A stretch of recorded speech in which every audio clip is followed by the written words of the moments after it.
Pemirsa, panggung utama di kawasan BKB Sabtu pagi nyaris terbakar.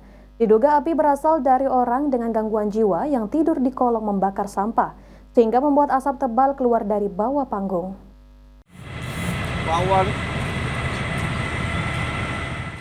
Kepulan asap muncul dari bawah panggung utama kawasan Benteng Kuto Besa atau BKB Sabtu pagi.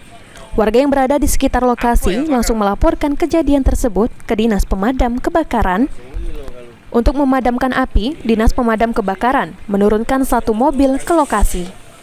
Meski demikian, petugas kesulitan untuk menemukan titik api yang berada di ruang bawah panggung BKB ini, lantaran asap tebal memenuhi ruangan bawah panggung.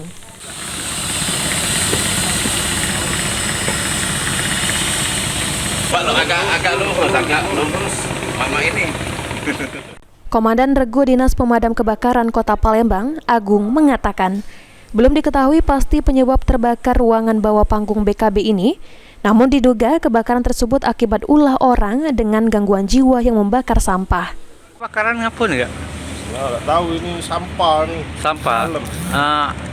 Sengaja dibakar atau siapa nih? Gilo, bakar. Wong gilo ya? Lah sering kejadian banyak kok ya? Lah 2 kali sudah. Cak mana kita ini kesulitan madam gitu mana? Taruh titik apinya. Titik apinya gitu. Meski sulit memadamkan api, lantaran titik api tidak terlihat, tertutup kepulan asap, petugas terus berupaya menyemprot ke dalam ruangan bawah panggung BKB tersebut. Ilham Wahyudi, PAL TV.